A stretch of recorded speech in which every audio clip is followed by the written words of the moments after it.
and a America First Democrat. I do not want any independent votes that are here for my friends that are independent. I do not want any Republican votes to my friends that are Republican. In fact, I'm really close with David Kallenberg, who should be definitely involved at the agricultural area in California. Yeah. So what's important about me, I think, is as a Democrat, you really got to learn what's happened to the liberals. They've been run over by the atheist Marxist mafia. It's that simple. They're riding bikes with them, and they don't want to. They're looking for a leader. If you're a liberal or you're a Republican or an independent, and you have friends that are Democrat, you introduce them to Scott Shields' website. I'll pick up the phone with anybody. I'll fly anywhere to meet anybody, and I'll email anybody. I work my own campaign. Thank you. Thank you, Scott. That's awesome. Okay, you can actually give that to David. And I just want to touch on something that, thank you. I want to touch on something, Scott, that you brought up that is really important. There is one Democrat in the House today that is on the stage. We've got Republicans, we've got NPPs, and one Democrat. Every Democrat was invited that you saw on that flyer that went out. They were personally invited multiple times. So I just want to acknowledge you for being here. And I want to acknowledge every single one of you for being here. Okay, so thank you. Now we're going to go move that over. Louis Herms, you're next. Hello, Louis Herms, running for governor. I think first and foremost, you have to understand your enemy if you're going to defeat the enemy.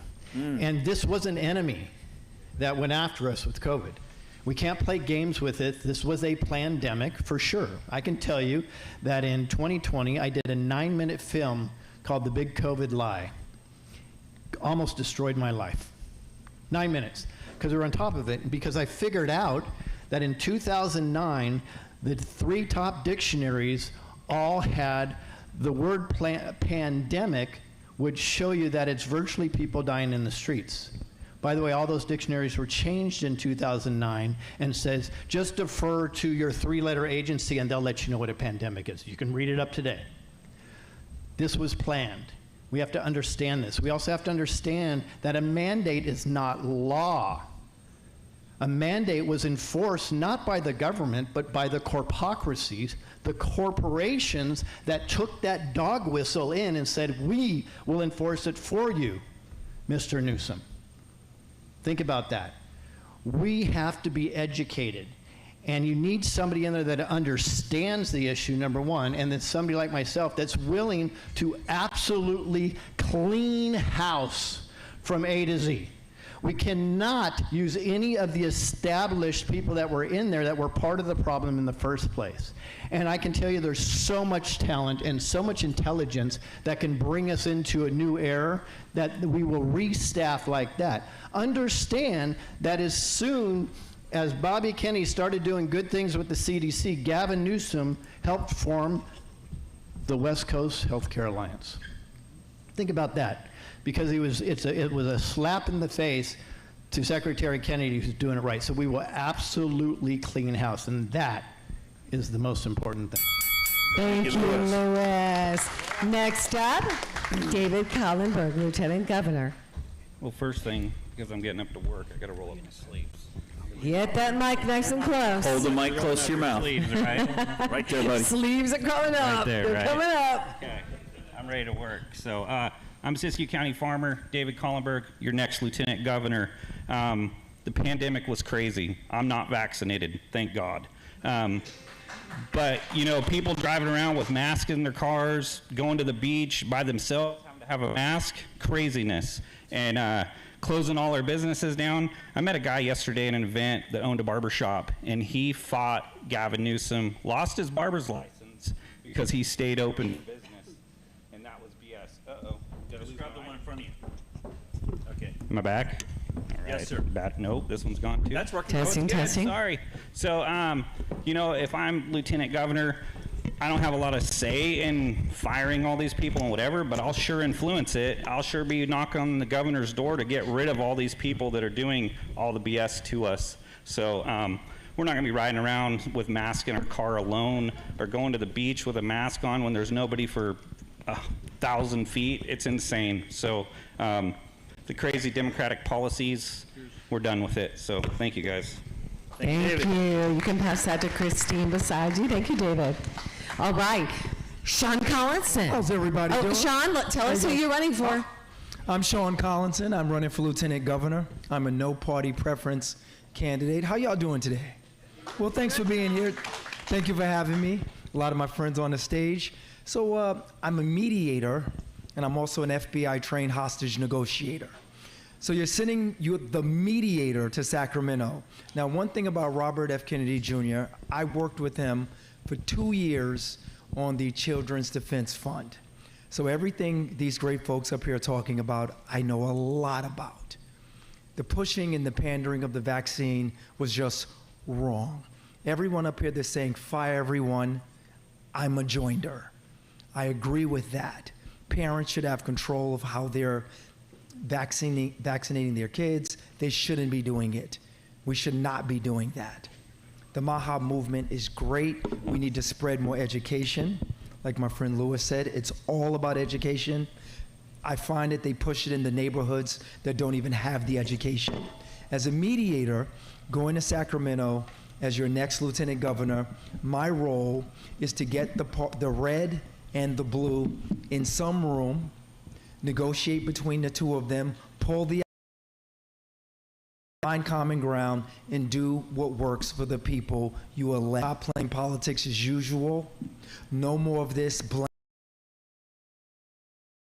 Find the money on your tax dollars. It is very important. Sending a mediator to Sacramento this November is crucial. You have one opportunity to get someone that goes in to cut a deal that you can live with. We carry California on our backs. We're being scammed, we're being played, and our money's going out the window, and then the blame game happens. So we have a choice. Thank you, Sean. Thank you, thank you. You can pass that mic back over. Good, good, good. All right, so let's go over to Chris. Do you need to be present to that question at all? Are you ready to go? Chris Bish. Chris Bish. Oh, I'm ready. For Congress, let's go. Hello, everybody. My name is Christine Bish, and I'm a candidate for Congress in California's 3rd Congressional District. Now, we're hearing from a lot of great people here today talking about what they're going to do when elected over MAHA and the unconstitutional lockdown. Well, I can tell you, as the only person in this room that's actually done something about it. I sued Gavin Newsom over the unconstitutional lockdown. I took him on with Harmeet Dillon as my attorney. Wow. And we were winning in the Ninth Circuit Court.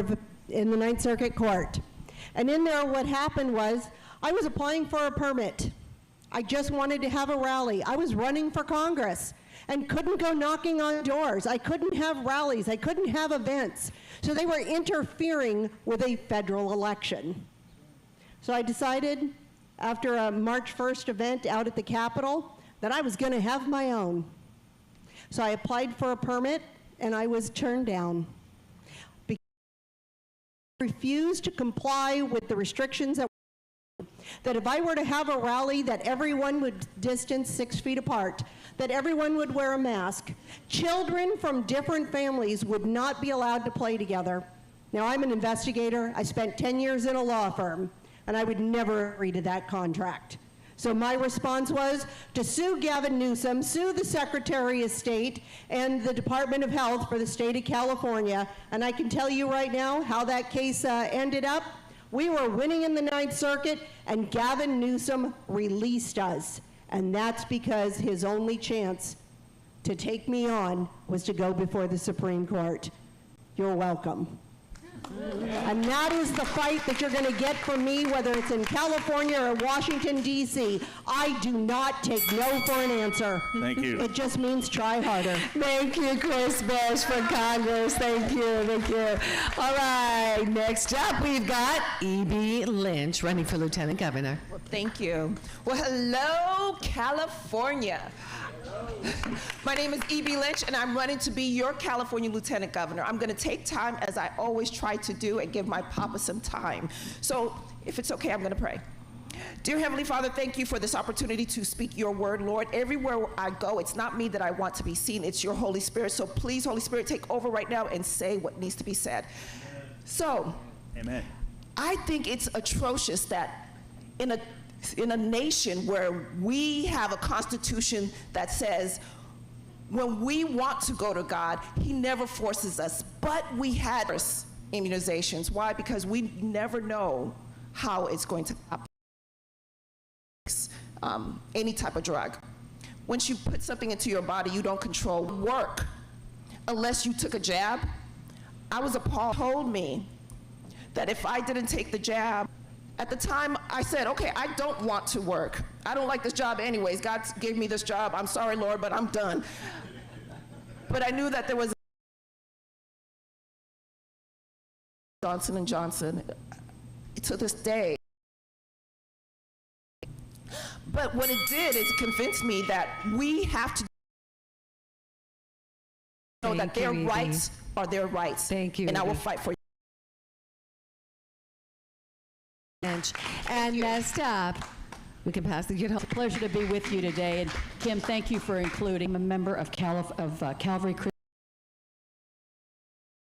We're the one church that Santa Clara went after and fined over and over again.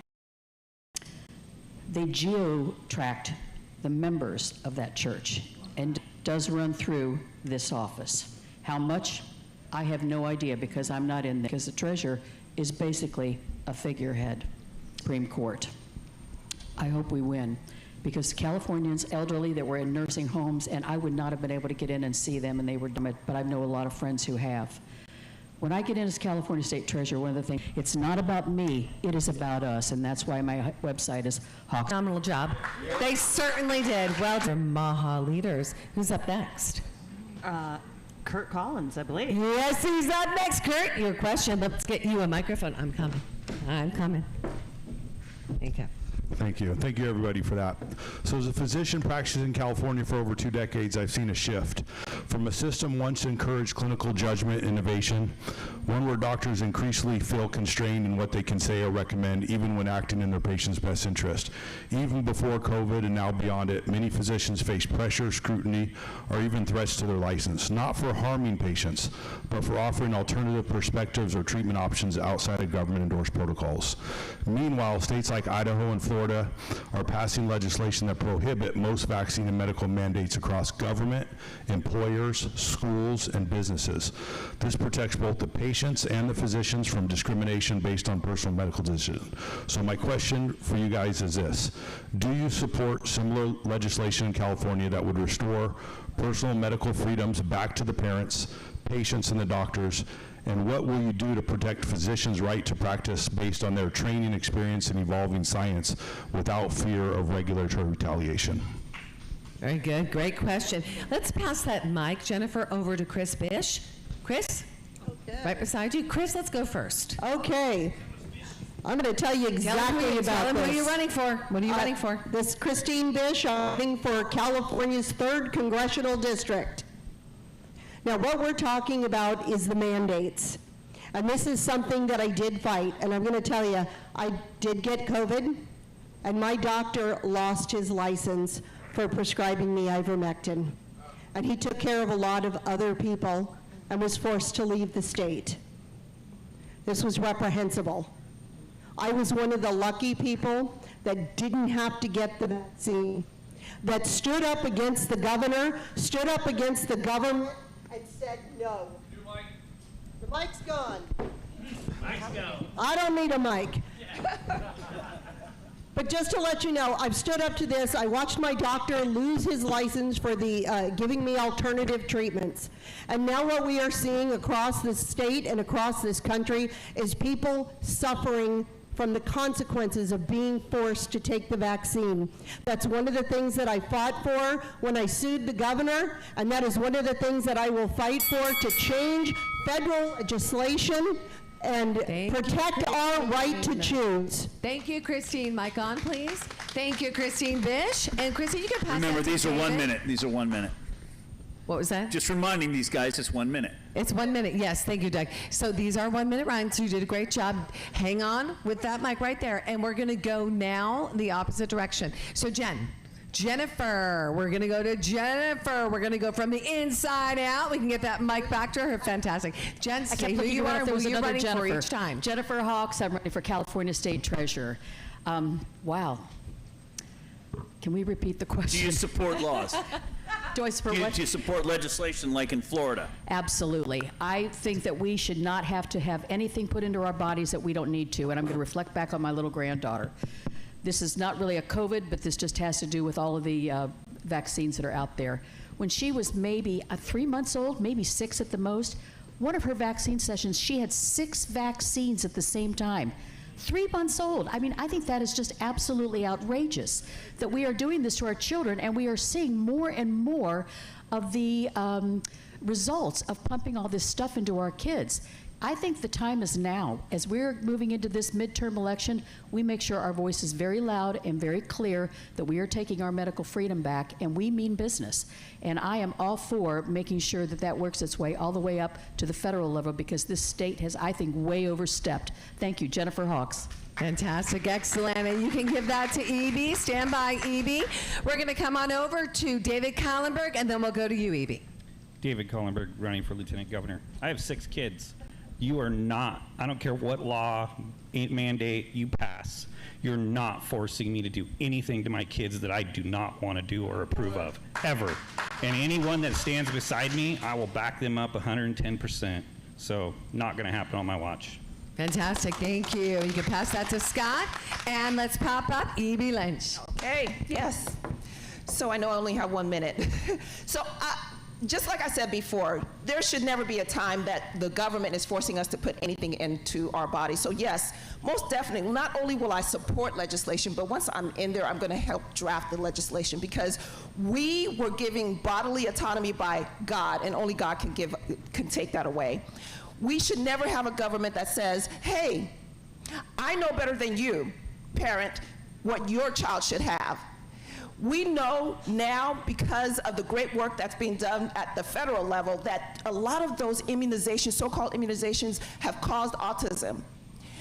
And we can do better. We must do better. And that means that every single one of us has to stand up, because when I didn't stand up, I paid the price.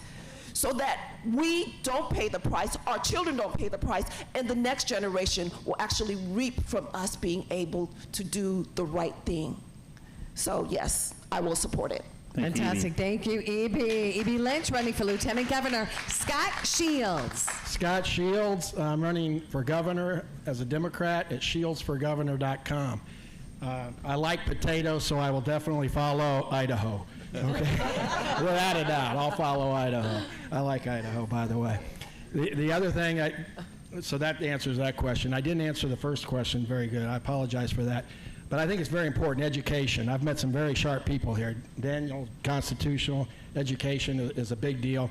We need a California public broadcasting system. When I was in D.C., we didn't want to get rid of Voice of America. We wanted to fix it. Carrie Lake and many that you probably know and are around. I started a private sector Voice of America. It's doing well overseas. We're doing very well. We need a California public broadcasting system. It's who runs things that matter, not the system. Okay, we do need government, and we do need regulation, not crazy regulation that we all know about, or mandates, but we do need education, and the media will not tell the truth. There's no media out there that will tell the truth. I can't get an interview with anybody. Excellent, thank you, Scott. And Kurt Collins, and Dr. Kurt, would you you did great, Scott, by the way. Would you just represent us to the question, because our audience, it's always good to ask that question again. Yeah, no problem. So Idaho's really led the way with repealing the mandates. Florida's coming on board. We have a bunch of other states on board. So I think what Californians want to know, especially those that have dealt with vaccine-injured kids like many of us or know it, do you support our individual rights, and what specifically are you going to do when you get in office to make that happen? And it's a tall battle. We know it's a huge battle to overcome what's been put in place.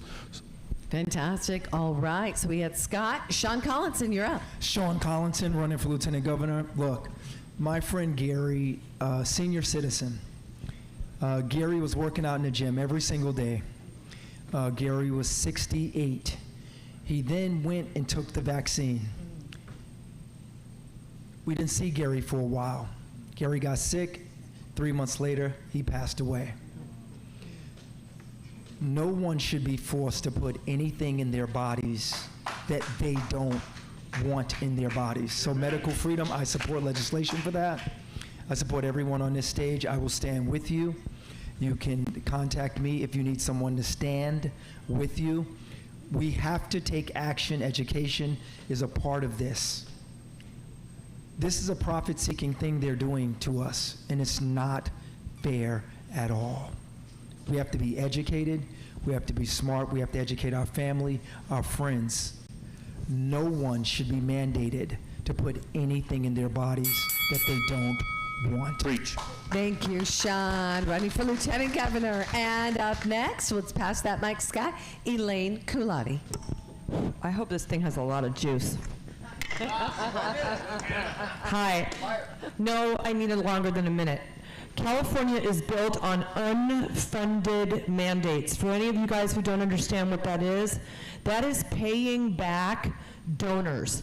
Unfunded mandates, SB 79, unfunded mandates, Prop 50, unfunded mandates, sanctuary cities, unfunded mandates, vaccines, unfunded mandates, most importantly, all of the stuff that happens in education that you do not want your kids to do, like little boys in little girls' locker rooms. These are unfunded mandates. You should know that there is a 15-year wait and $2 billion of unfunded mandates not paid back to cities by Sacramento.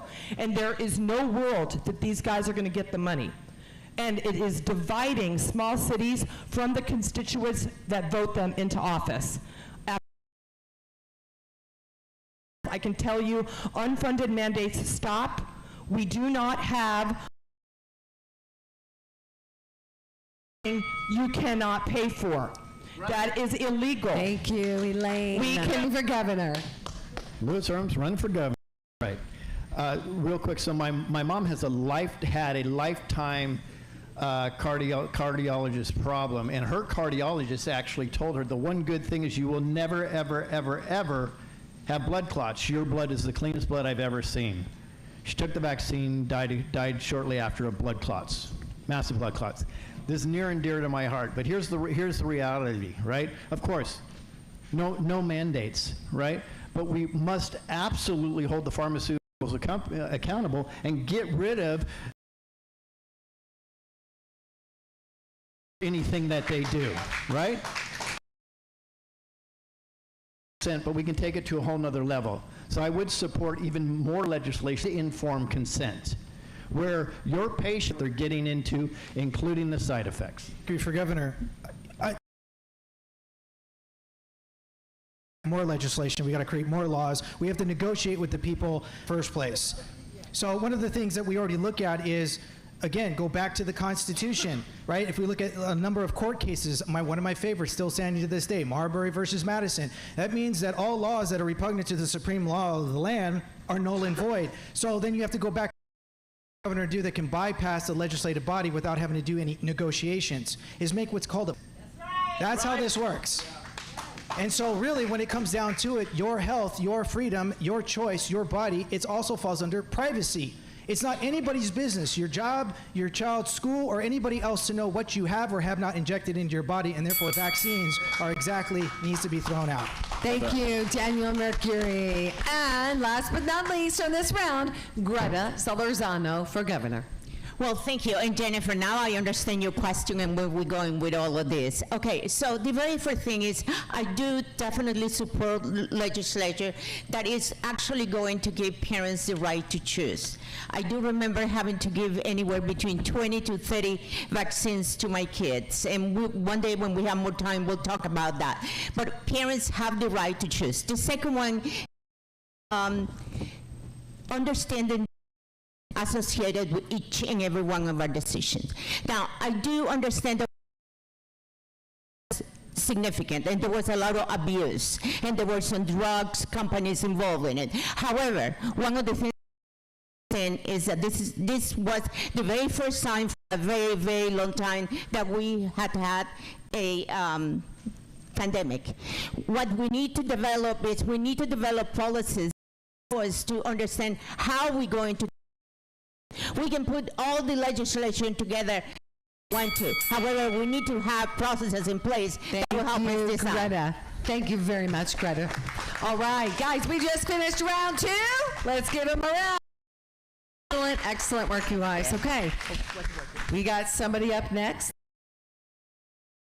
Ronald Dellman. Oh, okay. Well, you know, the Californians were told that the COVID-19 vaccines were, quote, safe and effective. According to metalerts.org, as of March 27th, 2026, there were 97,395 COVID-19 vaccine injury cases in California.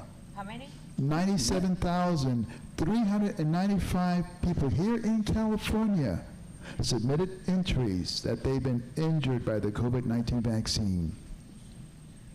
Sadly, 762 Californians died from the COVID-19 vaccines, and these are conservative estimates. Add a couple zeros to that figure, those figures, that's the real figure. If you were elected, how would you address this humanitarian issue? What steps would you take to ease the suffering of those injured by the vaccines? And isn't it time for the state of California to establish its own vaccine injury monitoring system? All right, Doug, I think we got to pause this. Okay. Because we just hit a ding, ding, ding, ding, ding. Like, we got to bring something to the table here. Doug? Can you switch to my computer? We're going to switch over to Doug's computer real quick. Now, Doug, let's just give a little bit of background because there's something you want to share right now. That question's a key ingredient to what you're going to discuss. You have a background in vaccines.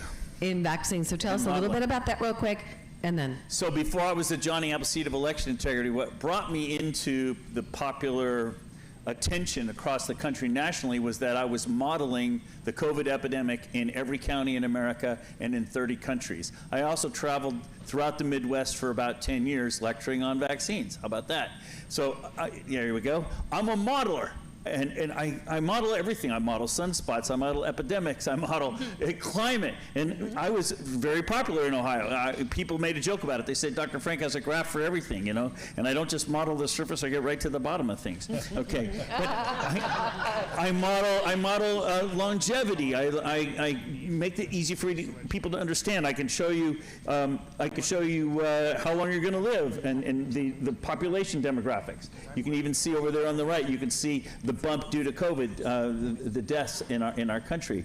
The thing that got me the most attention, though, is that when the COVID stuff started happening, people would say, well, gee, Dr. Frank, should we take the vaccine? Oh, by the way, I got the health director of Ohio fired. I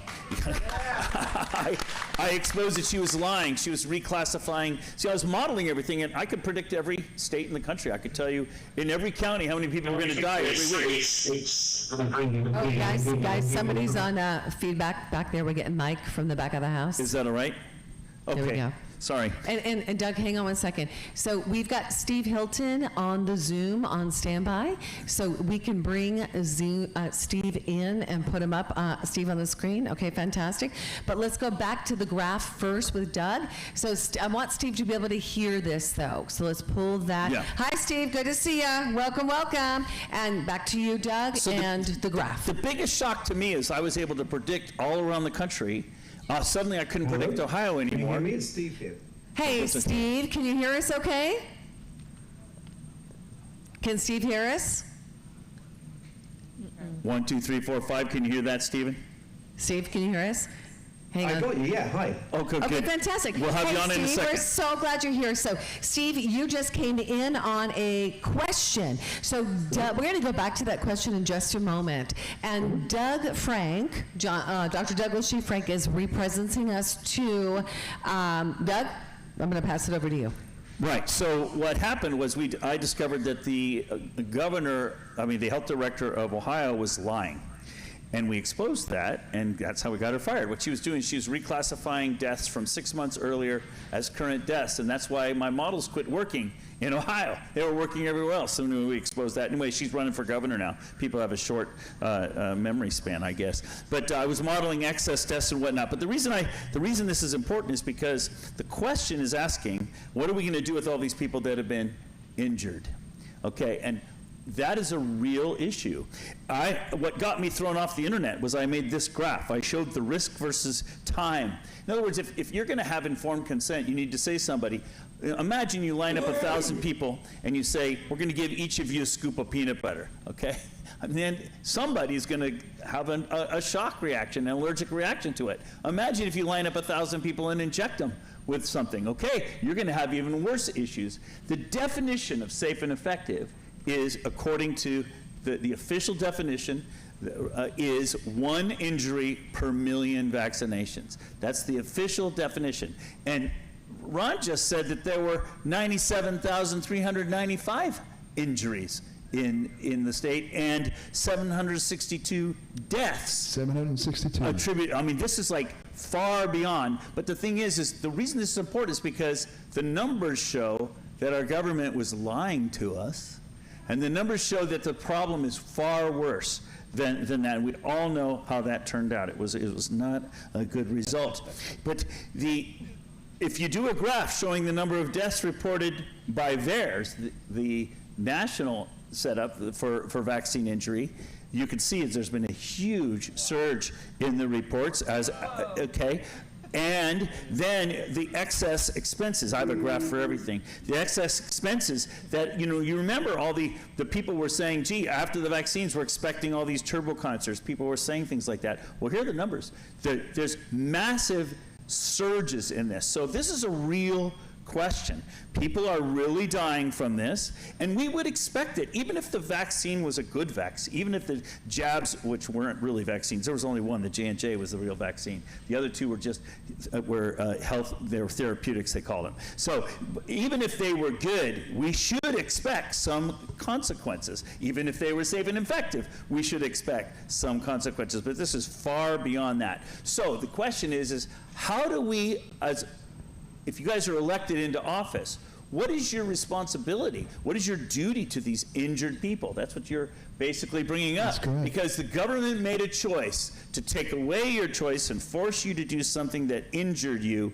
What is your responsibility as elected officials? Yes? So good, so good. Now, let's bring Steve Hilton back up on the screen, and let's have you ask that question. Steve, you can hear me, yes? Yeah, I got you. Okay, Thank you. Beautiful. Okay. Hello, Steve. This is Ronald Owens Jr., the California Public Health whistleblower. Californians were told that the COVID-19 vaccines were safe and effective. According to medalerts.org, as of March 27th, 2026, there were 97,395 COVID-19 vaccine injury cases in California. And from that number, sadly, 762 Californians died from the COVID-19 vaccines. And I noted earlier that this is conservative estimates. If you were elected, how would you address this humanitarian issue? What steps would you take to ease the suffering of those injured by the vaccines? And isn't it time for the state of California to establish its own vaccine injury monitoring system? Thank you. Thank you very much. I'm so happy to be part of it. I'm sorry I can't be with you in person. The aspect of the Maha agenda is something I've been passionate about for years, for more actually, and so I'm really, really proud and honored to be part of it. Specifically on vaccines, I just want to point out that I was the first to challenge right at the beginning of the whole thing. We've been working with Jay Bhattacharya at Stanford, some of the epidemiologists who later went on to, from the beginning of the lockdowns, right back to February 2020. And so when the vaccines came out and the mandates were there, I put Jay on TV. We went together, we lobbied against them, the mandates, and we made clear that this is totally outrageous, unjustified on any grounds, on public health grounds, on any kind of grounds, and all the mandates should be dropped, all of them. And so that's the first point I want to make. And actually, you could take it further back than that. On all of these outrageous authoritarian moves around the pandemic, I was the first to call them out. Right at the beginning, the lockdowns, the mask mandates, all of it. I was the first, anyway, to really challenge it. People said I had blood on my hands and all that kind of stuff taken off YouTube, etc., right from the beginning of the pandemic. Specifically, I want to say that the... Let's give him another minute. Yeah, we're going to... I didn't realize we had No, a you're time good. limit. No, Steve, we're going to give you a couple, and we're actually going to give you a couple more minutes here, okay? Because I know you're with us for a window, and then we're going to open that up for you guys to respond as well, okay? Thank you. Just a couple of things. First of all, we need a broad definition of vaccine injury, I think, which includes all those people who lost their jobs as a result of refusing to take a totally unjustified, to comply with a mandate. All those, that's also injury. And we need to remember that and not let that slip away. I actually said this in the first week of my campaign. I went and stood outside the French Laundry to say it, that as governor, on day one, I will appoint a COVID Accountability Commission, and we will look into all of this with legal force, including criminal prosecutions where necessary, and we will make sure that we have a process to take care of people who've been injured in all different ways, economically, physically, their health, all of that. We cannot and will not forget it. I have been incredibly strong on this from day one, and I'll be incredibly strong on it. Thank you, Steve. Stay with us, Steve. You some free. We're going to be able to make it all the way through, and I've got a couple more questions, but I'm going to give you a little bit more space right now. We're going to bring these over to 2 minutes. Hi, Steve. Hi, Len. How you doing, honey? Good to see you.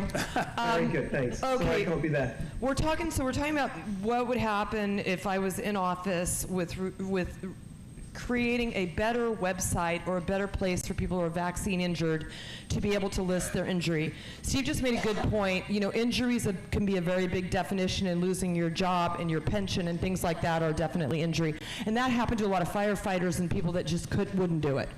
But more importantly, we have this other big, huge looming issue, and that is immunity to drug companies that are creating vaccines. Now, I don't understand if you've got 10, 20, 30, 40, 50-year-old vaccines, why any immunity is needed. Because if you don't know by then if it's dangerous, then there's something wrong. So you have to have immunity time-barred legislation for these big pharmaceutical companies that make the most money and have no repercussion if something goes wrong. It's all about where the money is going to come from to pay for the people that are vaccine injured. And we have these massive, they were hustling her to get the talk that it might be from the Gardasil drug. So I have had, and I didn't know anything about it, my instinct was with immunity over Gardasil. Let's go over to Daniel Mercury. Daniel? I still think I have the better beard, but I'm going to capitalize on what Elaine just said when we talk about the immunity. That is one of the key problems, but it's something that the governor can actually do as creating a state agency along with the other commissions and boards that we have. When you look at the 1986 Vaccine Injury Act that was instituted by Ronald Reagan, yes, it illegally gave immunity to the pharmaceuticals and manufacturer companies, which again is unlawful. And what they did is they created the Office of Special Masters, which is then what they do is they take tax money and they put it into a trust that then anybody who's injured, we the taxpayers get to pay on the pharmaceuticals damages. So if they cause the damage, you get to pay on it. And that's also a violation of the 14th Amendment. It's also a violation of the state constitution under equal protection under the laws. Well, you don't have equal protection under the laws when the opposing party that caused the damage has immunity. So that's a problem here. So one of the things that the governor can also do with the commission that they can create is to prevent further taxation going into the trust that then would starve the pharmaceuticals so that they are personally held liable until they pay up to the people that they have actually damaged, and that goes along with the FDA. And if we don't hold that accountability, meaning we don't shut them down or prevent them from actually allowing for them to even permit their concoctions that they want to inject into us, or their medicinal medication that they claim is, true and trustworthy, then what are we doing here?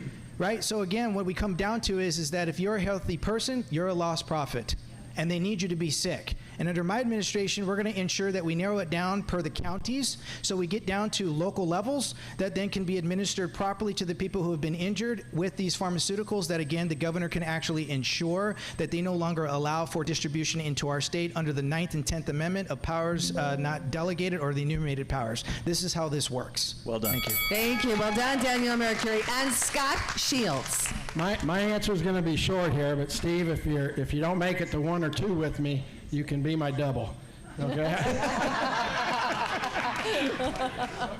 but anyway, I think there's times, and I heard somebody say this earlier, and I've said it before, that you need to work with the federal government and who's in the federal government that you can collaborate with and come up with solutions. Bobby Kennedy, Robert Kennedy Jr., obviously is head of HHS. It's the second largest budget outside of the military. It's a huge budget. He's in what I call, on my CV card on my website, you'll see it, the intersection of progress and tradition is fraught with alienation till success. He's in that intersection. He's got a lot of people on the pollers. He's got and he's doing a good job, in my opinion.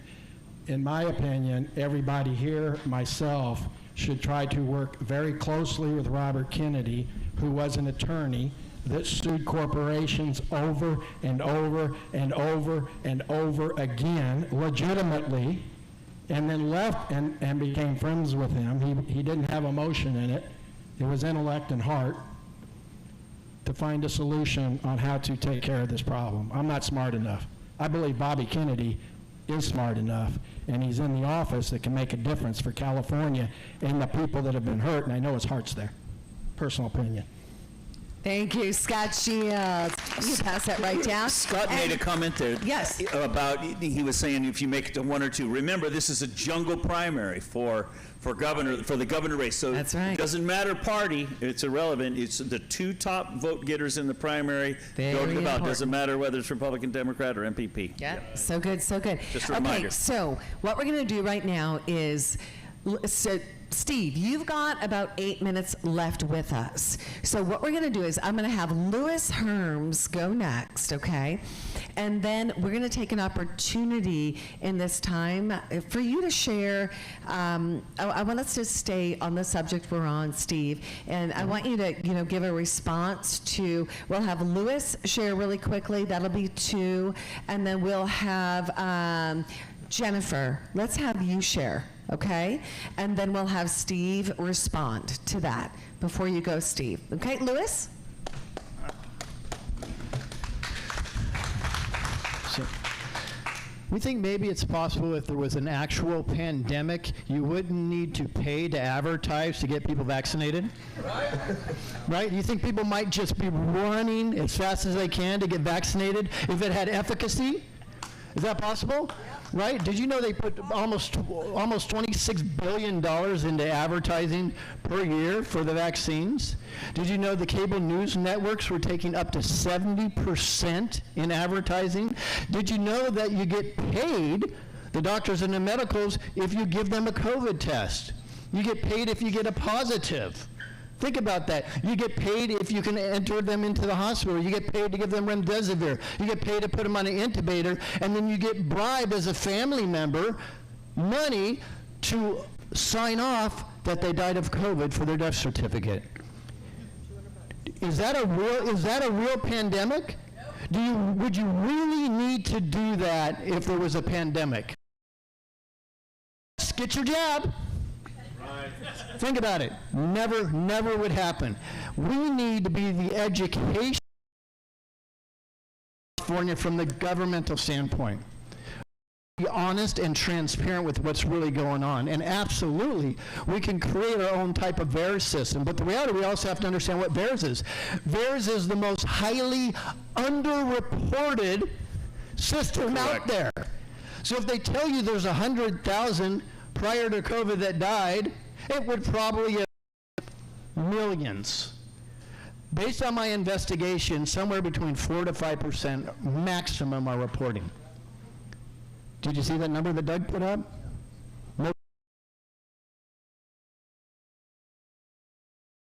From these pharmaceutical companies. Amen. Terms. And Jennifer Hawks. Thank you so much. Good afternoon, Mr. Hilton. How are you? I'm great. Good to see you, Jennifer. You're looking good.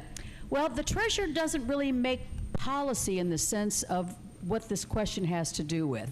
So I'm going to use Steve. I'm going to use you as my example. I hope you don't mind.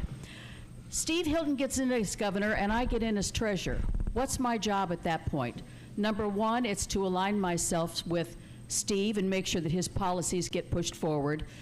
And number two is to make sure that I manage the cash well. Because he ultimately will make the policies, and he will appoint a director of finance, and it's the director of finance and the controller and the treasurer that make the decisions for everything to flow out of. So independently, I can't create policy. I can suggest things, I can bring things to the table, I can be influential of the boards that I sit on, but that policy will be made a little higher up the food chain. But as a part of that administration, I will have a voice. That's how I will support what's going on here right now in regards to this money. Thank you. Excellent, Jennifer. Jennifer, back to you. So I want you to piggyback off of what was shared. Kim, this is the part, if I've got time available, gosh, this is the piece, the MAHA Leaders panel that I want to be a part of. So I'm going to pass it back to you. Why don't you share why? Thank you so much. I want to bring together, I suppose, what you might think of as the two pillars of the MAHA movement: health freedom, which we've just been discussing, and healthy living. And just going straight off what was just said, it's particularly by Lewis, I think that the antidote to big pharma is natural food, and that combination of the two pillars of the MAHA agenda, I think we should be leading in California, because we have this incredible ag industry that grows the healthy food that we want people to be eating so that they can avoid chronic disease. We don't need all this medication if you live healthily, and so on. We should be world leaders in that. And I really am so excited that the whole MAHA agenda has taken off in our party. It's just so wonderful to see. I've been arguing this stuff for years. If you look at a book that I wrote in 2015 called More Human, Designing a World Where People Come First, and you look at I remember the first time I met Nicole Shanahan, and I gave her a copy of the book, and I said, Nicole, read the chapters on food and the chapter on health, and you'll see that that's the agenda right there, and we talked about it many times afterwards. But back in the day, when I was arguing all this stuff years ago, it was seen honestly as more associated with the left. And it's so thrilling to me that we are now the leaders, that the president brought in Bobby Kennedy, and now they're working as a team, and we're having absolutely revolutionary change, and it's a Republican Republican administration making that happen is just so fantastic. And that's what we need to replicate here in California. And as governor, I will be absolutely focused on this, both parts of it, health freedom and healthy living. And so that we're all here together today and that we all really support this. We did a Maha Forum. It was actually a really great moment of consensus between us and everyone. And we're the leaders now in our party. It's absolutely magnificent to watch.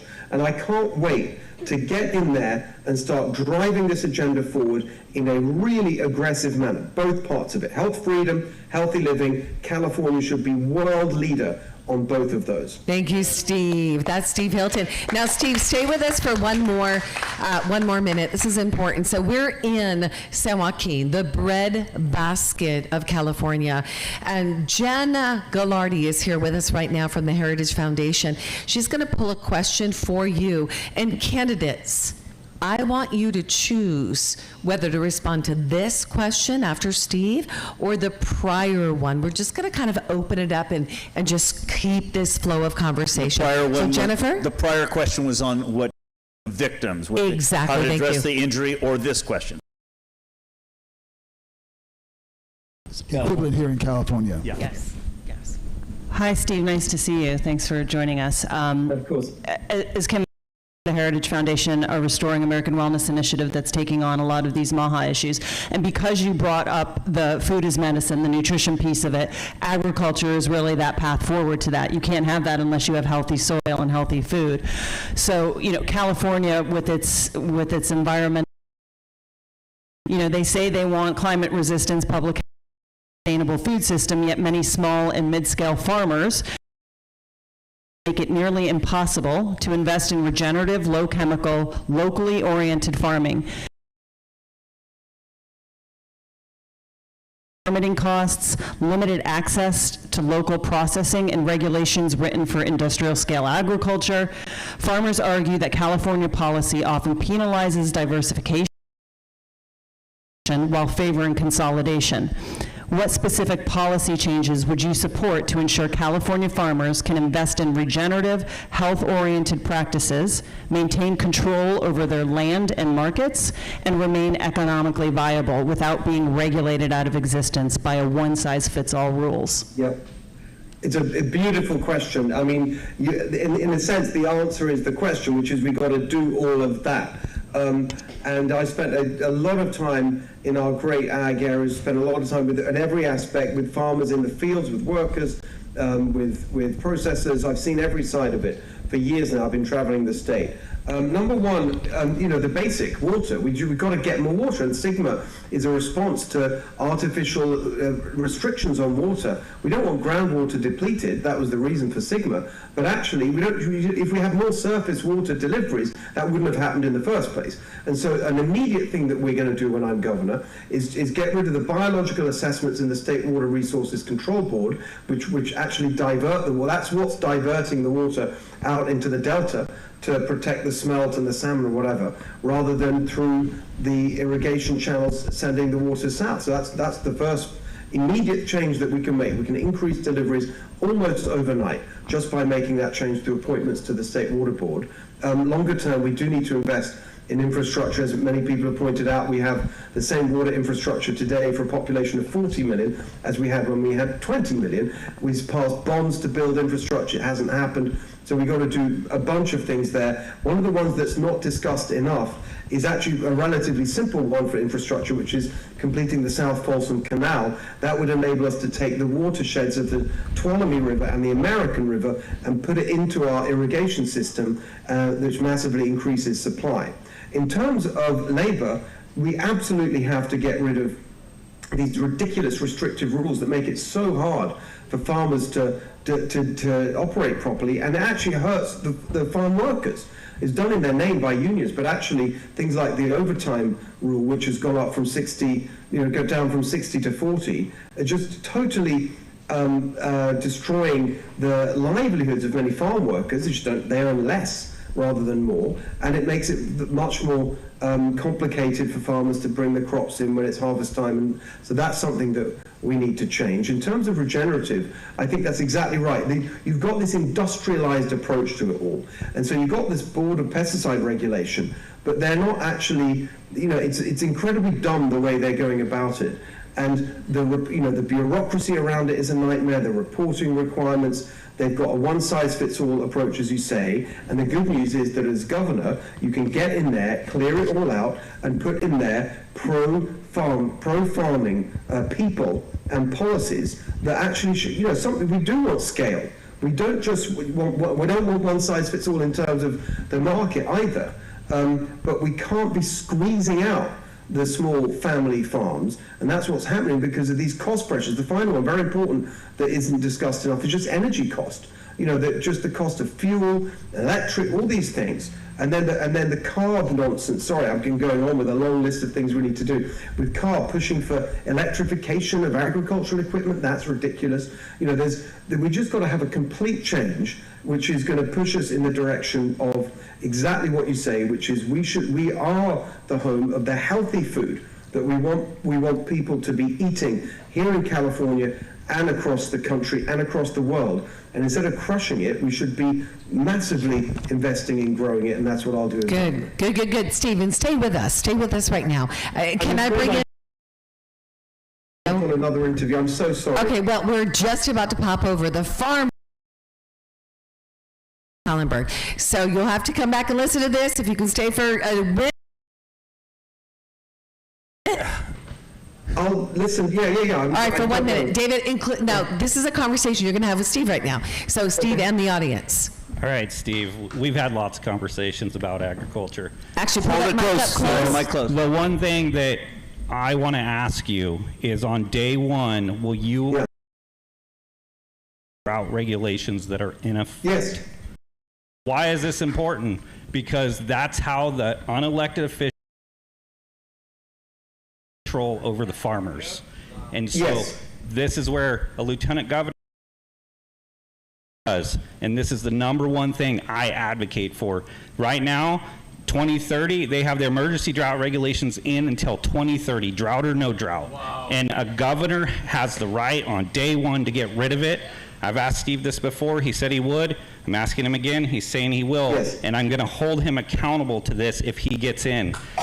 The other thing about this is I've asked Steve, if I don't win this, if I can have a seat at his table for agriculture. Steve?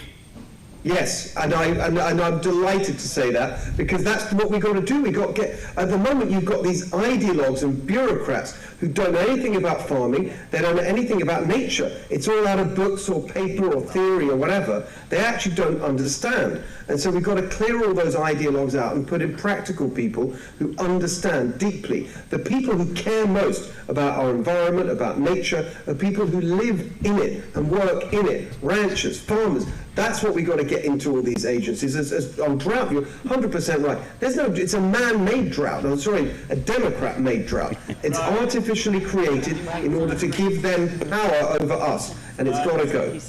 Absolutely. Thank you, Steve. Beautiful. Thank you. All right, Elaine Kulati, you have not had an opportunity. Hey, Elaine, hold on. Have you gone and responded to the question yet? No. Okay, I just have to make sure I'm checking it. I have 2 hours. We need Greta to talk about too. Don't forget. All right, here we go. I have a question for the farmer. Greta, let's have you go next. Ready? Okay, first of all, I have a farm. I might be the only, except you. I farm 50 acres. About 10 is row vegetables, and believe it or not, out of 10 acres, we do about 2,500 CSA boxes a week in high season. There you go. It goes to our local schools. My water bill is not so bad because I have wells.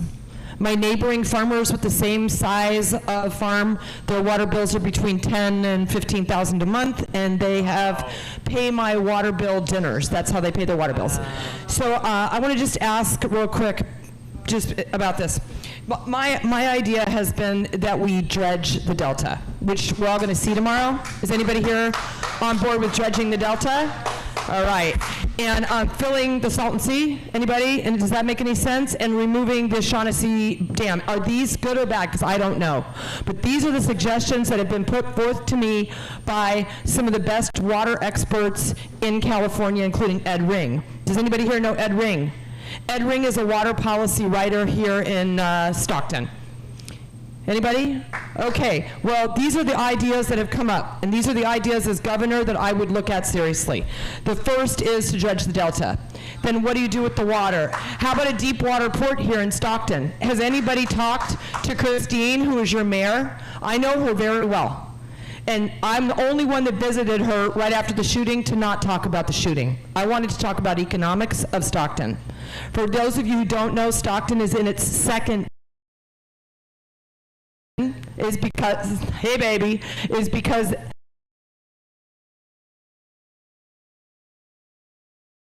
possible deep water ports in the country. Farmers cannot afford the Farm Bureau dues, and it's only when the rest of the world doesn't know what a plurot is. Large farming should fresh farm food on rail is 75% less than it is in any other mode of transport. Do a pay it forward, large ag will carry small farmed food across the country. Thank you. I'll tell you what, there is nothing like having it really was. Now you've got candidates here who did not get to speak yet, so this is really important. So what I'd like to do is, why don't we go to Chris Bish, and then Greta, I'm going to And we're going to piggyback off of everything that's been spoken and let you pick it up from there. So we're talking about California, California water, California farms. Well, the money that comes in, the regulations that come in, the budgets that come to California, a lot of it goes through Congress because we do control the power. We have the power of the purse. We control the money that's coming in. And what we've seen in the government in Washington, D.C., especially with members of Congress, not remembering that their duty is home, and it is to work with the farmers. We have to remind California water regulators that the water that is in California does not originate in California. It comes down through the Rockies. It flows to the ocean, and this is where national comes in, where my job in Congress is to make sure that we put the halt on California thinking that they have ultimate control, because these are national security issues. Food security, that is a national security issue. Water management, this is a national security issue. And as your representative in Washington, I will work with our governor. Thank you. Very good. Very good. And you can pass that down. Just pass that down. We're going to work our way down there. Sean, Greta, we're going to have you go next, and then we'll have Sean Collinson go after that. So, Greta?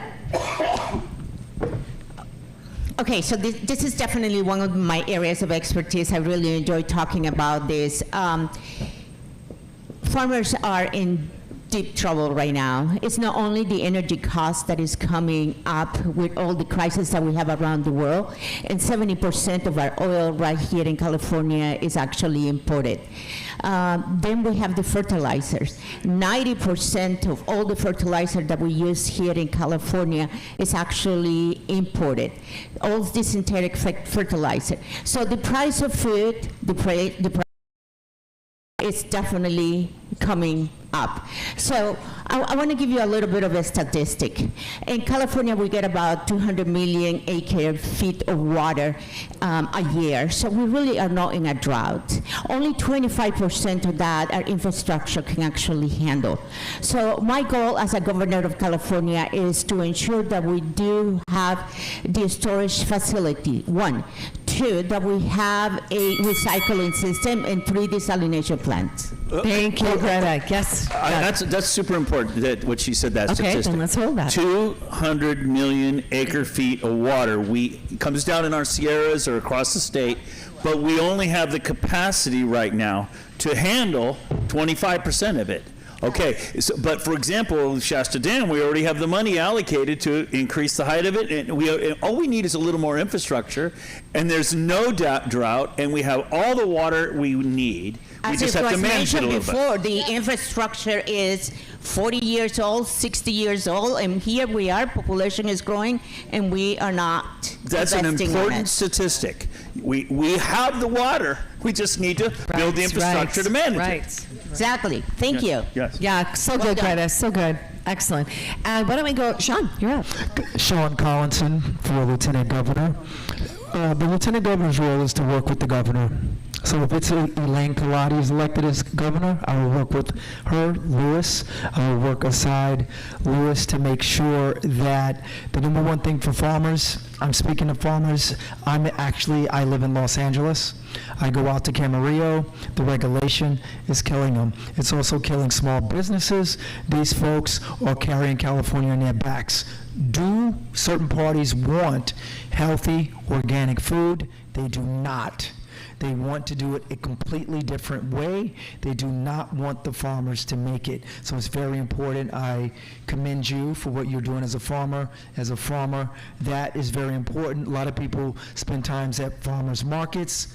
We just have to have reasonable things happening in California. And I think that this election season, we are being educated. There's folks that are coming along doing that. I will work aside the governor to make sure that that happens. Thank you. Thank you, Sean. Thank you, Sean. And E.B. Lynch. Well, hello. You know, what I keep hearing is the same theme. Like Dr. Frank said, we have the water, it's just not being utilized. People say, oh, we have a homeless problem. Well, I say we don't have a homeless problem. We don't have a water problem. We don't have a money problem. We have an integrity problem. Right. We have lawmakers who make laws for themselves and their buddies. We have to dredge the swamp here in California. We need to get new blood in there who truly understand what's happening at the lowest level. The farmers and the small businesses are the backbone of California and our nation, and yet we treat them like they're throwaways. Well, as your Lieutenant Governor, I am going to fight to make sure that that stops. We have to make sure that people who are coming into the Senate, who are coming into the legislature, have integrity. How do we do that? We do the work of researching what they did, not what they say. Because people could tell you anything. But my job is to protect you and your interest.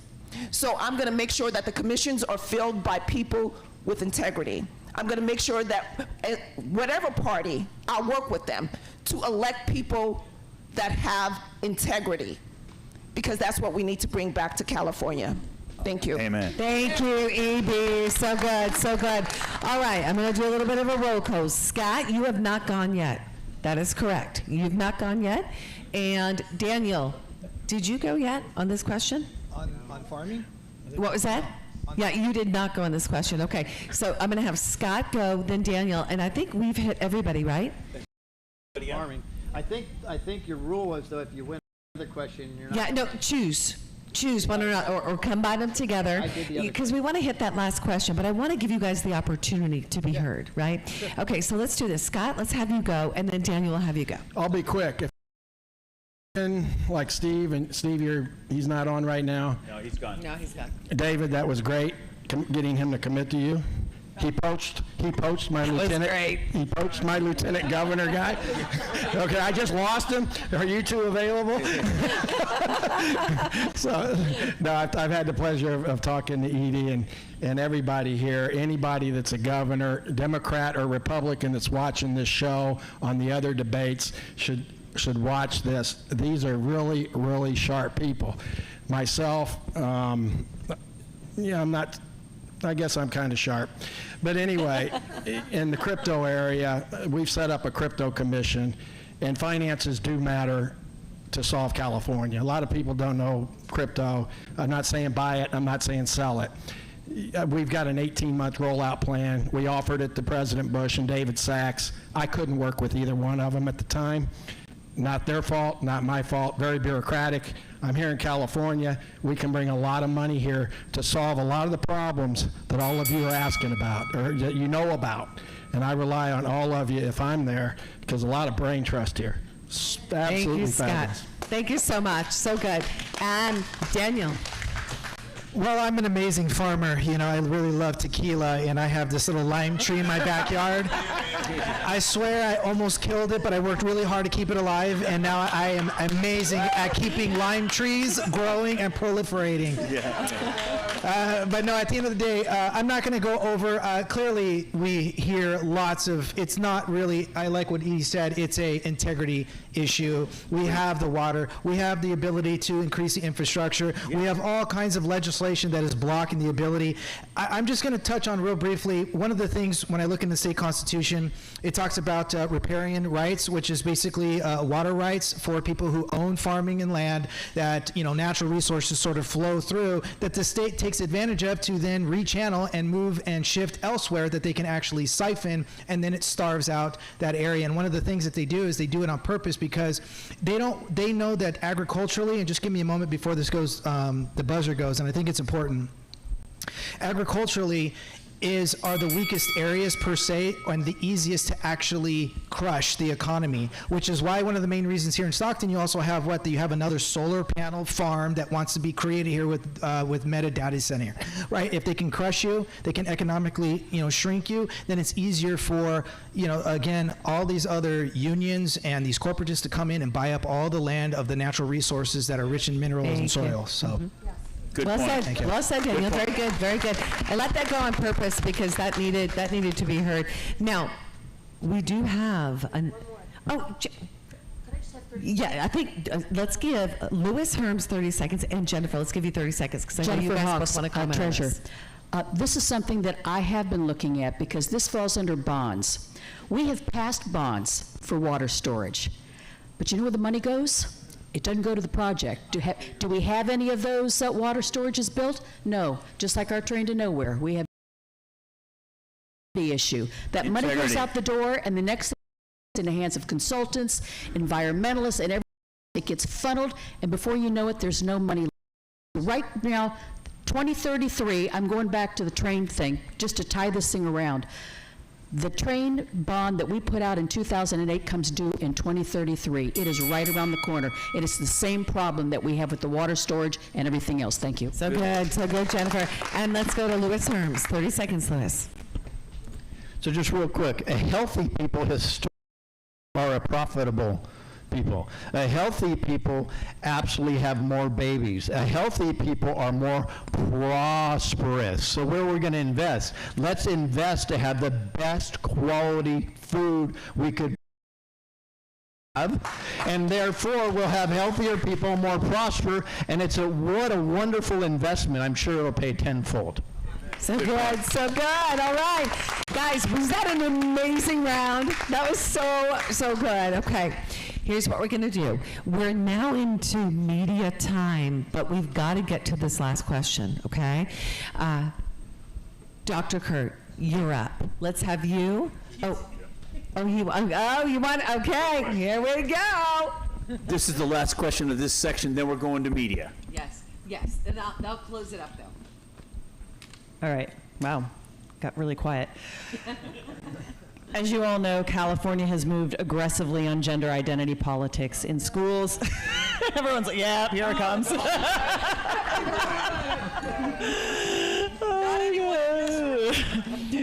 Gender identity politics in schools, healthcare, and child welfare. And many parents believe the state is crossing a dangerous line.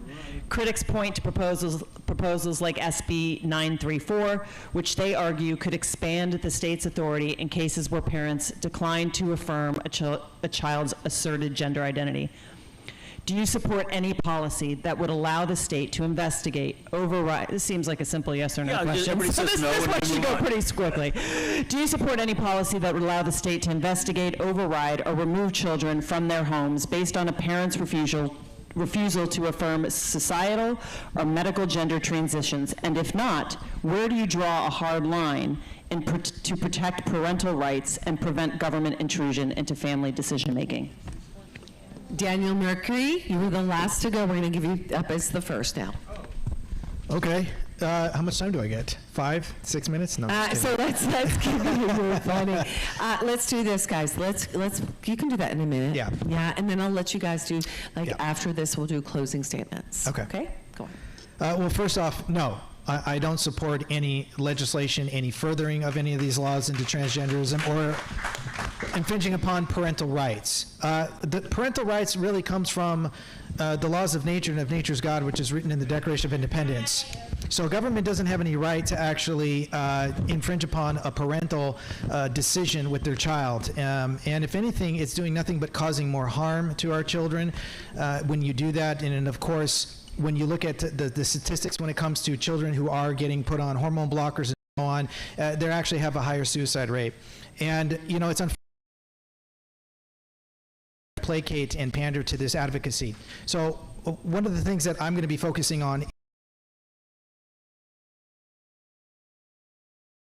we have the Judicial Performance Committee that the governor can actually appoint the 11 bodies to begin investigations to start removing these judges who are.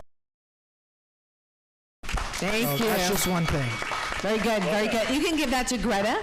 Greta, we're going to have you go next. This is definitely something that I'm really interested in. And one of the things that I was doing is I was looking at some of the kids that are in kindergarten that live in my neighborhood. And these kids come with all those rainbow things. And I'm wondering, why does a kindergarten kid needs to understand that is a crime, that is brainwashing our kids, and that is destroying our society? Kids that are 10 to 13 get to see equipment that they are used for male and females that want to change their sexes. As a governor of California, one of the things that I will do is I will hold the education for the curriculum. I will make the curriculum transparent, and I will open school of choice. I want to make sure that parents have the to a private school because I didn't influenced by these policies. As a governor of California, I will make sure that kids have the right to attend to schools where they are not being indoctrinated. Very good. Thank you, Greta. And let's go over to Chris Bish. Chris, the microphone. Thank you. Excellent. Hey everybody, it's Christine Bish, candidate for Congress in California's 3rd Congressional District. Now, gender identity, it's not about gender, it's about sex, and you can't choose what it is. But there's something I did want to bring up, and this is at the federal level, where we have to have uniform birth certificates across the country. Because I want to read this real quick. California allows residents to change the gender marker on their birth certificate to male, female, or non-binary or X without a court order or medical certification. In California, you can choose as an adult what you want to change your gender to. We've got to get back to a uniform policy, national, that's based on sex and what you are born as a male or a female. There are no X's out there. There are no binaries. Well, maybe there's a couple, but those are accidents. But what I'm saying is we need to set a uniform standard, and this affects national security. When people can alter their identity at will, that is a security issue. And we cannot allow California to control it. Thank you, Chris. You can hand that to Evie. Evie? Evie Lynch. Evie Lynch, you're up. Miss Integrity. I'm sorry, can you repeat the question? What was the question that we're answering? Would you support any legislation that essentially refutes parental rights, and then where would you draw the line? So, like I said before, parental rights are given by God, so I don't support any legislation that tells a parent that the government has more rights than they do when it comes to their children. So, no, I wouldn't support any legislation that took away the parents' rights. That's simple. Okay, thank you, Evie. Very good, very good. Let's pass that over to Louis Herms. I want to take this in another direction really quick. Anybody hear of AB 495? So the left was told that AB 495 was about protecting immigrants, and the right was told 495 is all about child sex slavery. Well, as a person that knows more about child sex slavery than almost anybody you might know, We were sold a bill of goods. What it is before AB 495, if you went into your doctor and said, I do not want to vaccinate my children, they would browbeat you and try to get you to do it. Now, or if you said, I want to gender affirm or I don't want to gender affirm, guess what? Now under AB 495, the nurse can go into your school, withdraw your child, try to change their gender, which is impossible, by the way, or vaccinate your child. We need to have the education so we know what's really going on and we're not buying the left or the right, because it's an illusion of choice, and it's very important for us to know what's going on. Thank you, Louis. Scott Shields. Absolutely no. And Louis is absolutely right, and why we need a California public broadcast system. So we can put Louis on TV, Daniel on TV, Evie on TV, David on TV, Elaine on TV in interviews when the press won't interview them.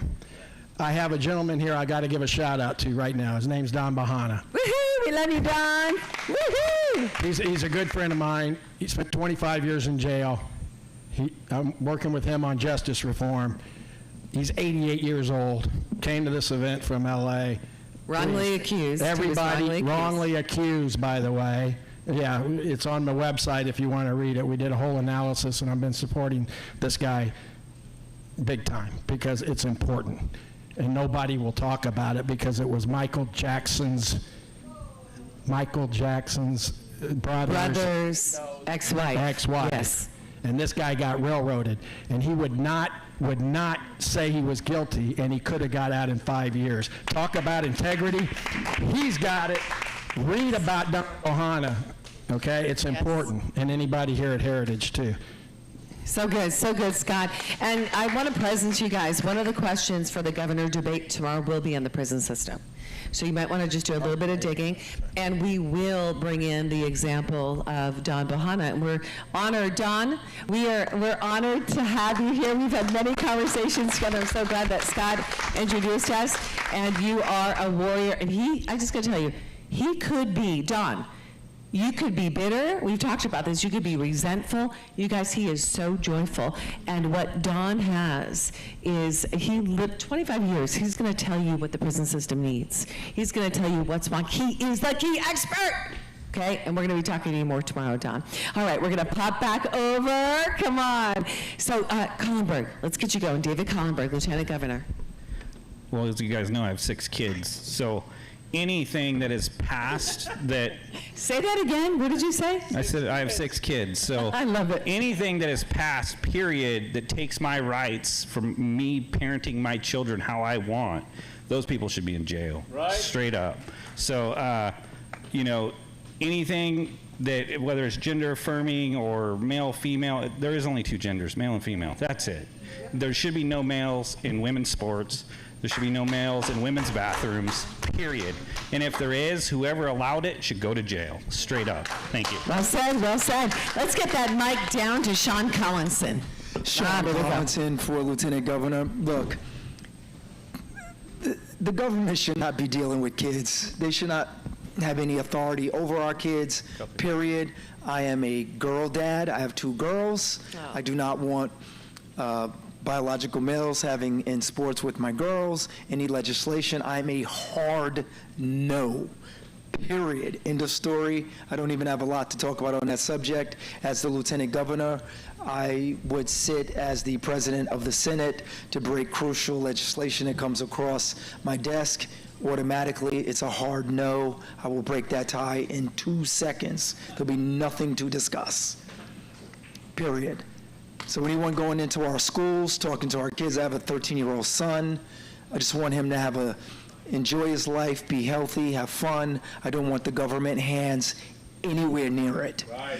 Period. Anyone discussing it with me, if you don't align, don't stand. We cannot stand together if you have any other opinion on that. Thank you, Sean. Thank you, Sean. Jennifer Hawks. California State Treasurer. Well, first of all, I know for a fact I'm a woman. I don't have to have anybody try to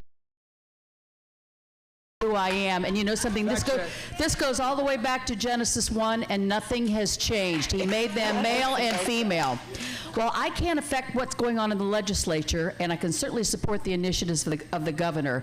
Where I'm going to have a voice is, one of the things that they've already pushed through is this community school. Have you heard about it? $4.1 billion has been added to the school systems to create these community hubs.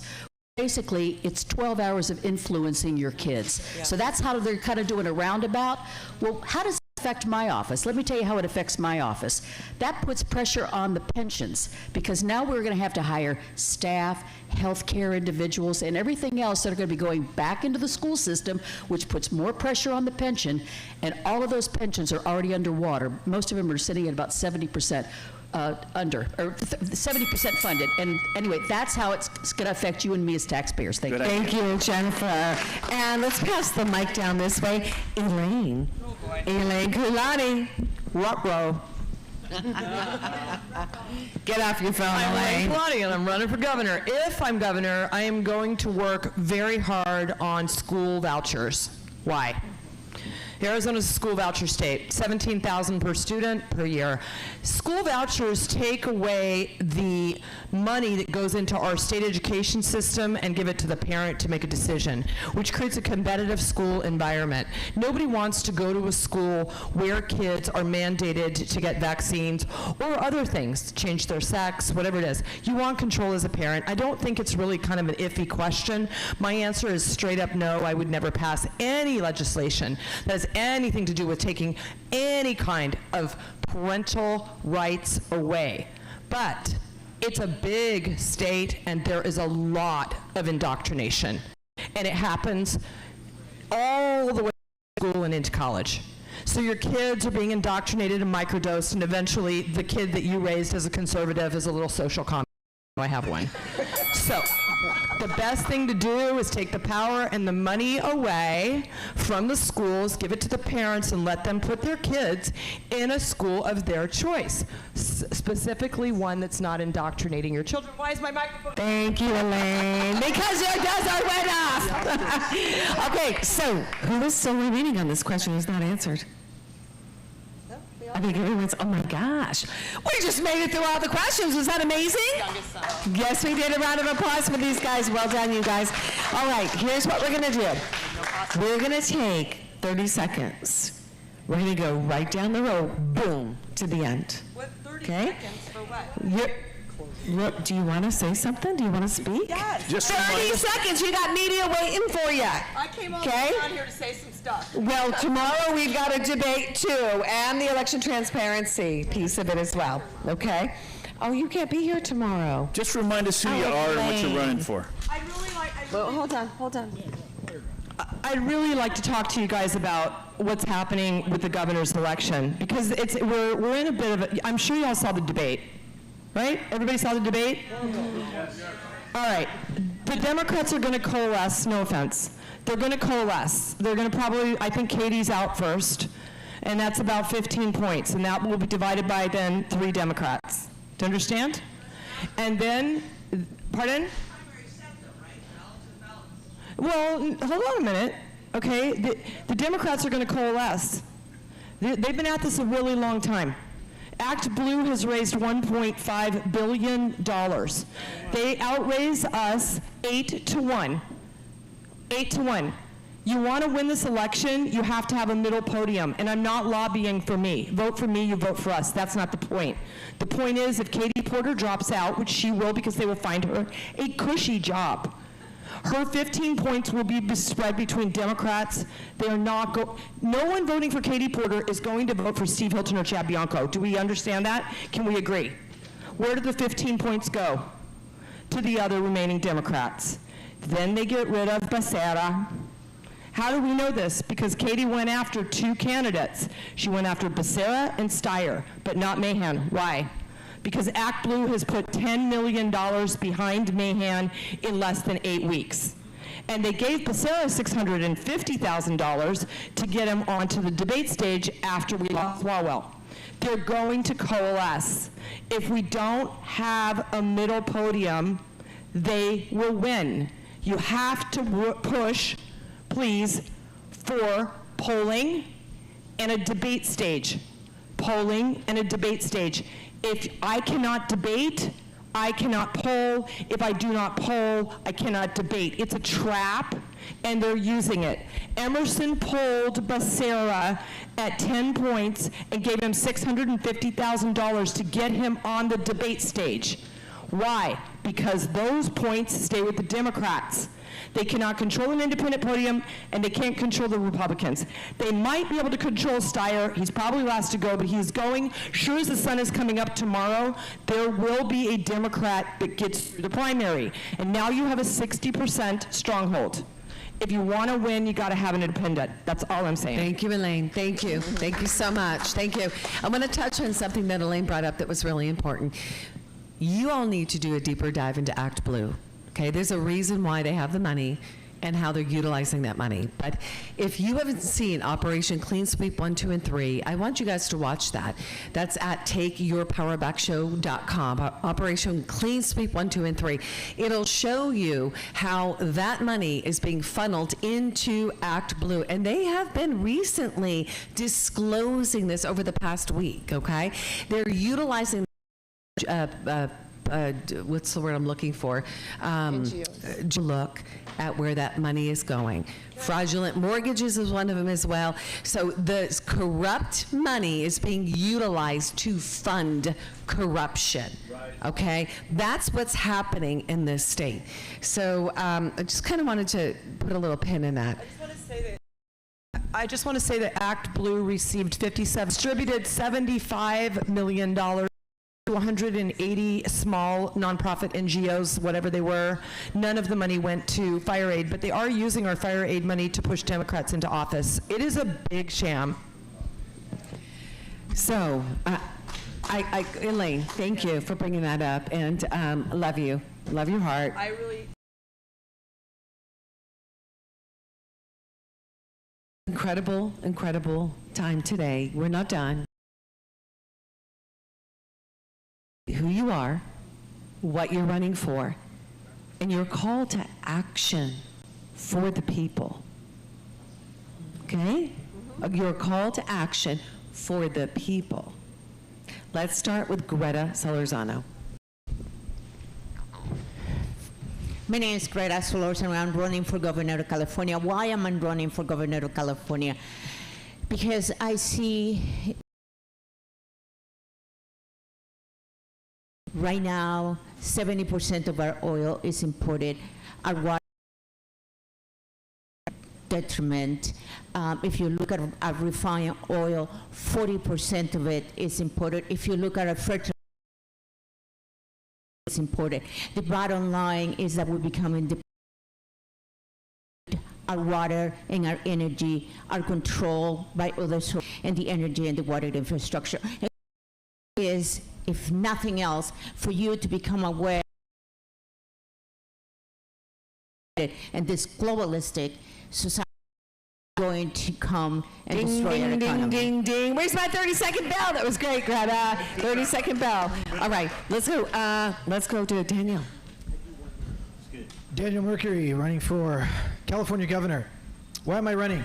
Because I'm tired of everything falling on deaf ears, right? There's no accountability, right? Why isn't anybody being investigated, right? No one's being prosecuted. We don't see anybody going to jail, and yet we keep perpetuating the same problem. So this is one of the primary reasons why I've jumped into this race. It's affected me, my families, my children, and you know, at the end of the day, we have a bunch of ignoramuses in.